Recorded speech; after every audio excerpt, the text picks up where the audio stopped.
সানি ওই যে হেরা তোর বাড়ি পিছিয়ে ছিল। আপনারা আইছেন, একটা মিনিট দাঁড়ান, আমি অনি আইতাছি।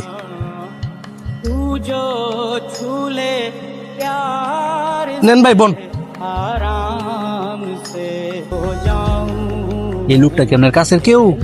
হ, সমস্যা নাই, হ্যাঁ আমার আপন স্বাস্থ্য ভাই। তাইলে ঠিক আছে, এখন আপনি ধরে বয়ার একটা সময় নষ্ট না করিয়া আপনার সুদান বুঝালন। কি এর ওষুধ রে? ঘরে কেউ অসুস্থ হয়েছে নাকি? আরে না, ঘরের কেউ অসুস্থ হয়েছে না, আমার গরু দুটার ফুলানের লেগে ইঞ্জেকশন পুশ করবো। কি কস? গরু দুইটারে ফুলাইবার লেগিয়া ইঞ্জেকশন পুশ করবি?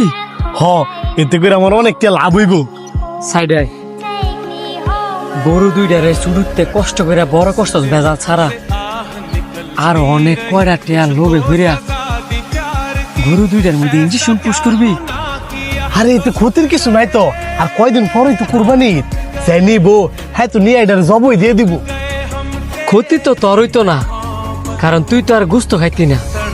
যে বেড়ারা গরুটা নিয়ে কুরবানি দিব হেরা তো গুস্ত খাইব, এদের তো ক্ষতি হইতে পারে। আজকে না হয় তুই গরু দুইটার মধ্যে ইঞ্জেকশন পুশ করলি, কালকে না হয় হাড়ে নিয়ে গরুগুলারে বিক্রি করে দিলি, কিন্তু যে বেড়ারা গরুটা কিনে নিব এদের আগের দিন বা 2 দিন আগে যদি গরুটা মারা যায়, এই ভাবের বাগিদার তো তুই হবি। তুই যদি গরু দুইটার মধ্যে ইঞ্জেকশন পুশ করস, হয়তো বা এখন গরু দুইটায় বোবা পানি দিকে তোর কিছু কইতে পারতো না, কিন্তু হাসরের ময়দানের দিন আল্লাহ পাক তো ঠিকই তাদের জমান খুলে দিব।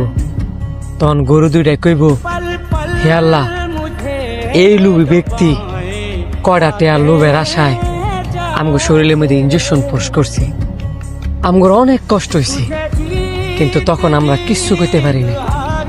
আজকে আল্লাহ তোমার কাছে বিচার দিলাম, তখন তোর কি হইব একটা বার ভাবছস?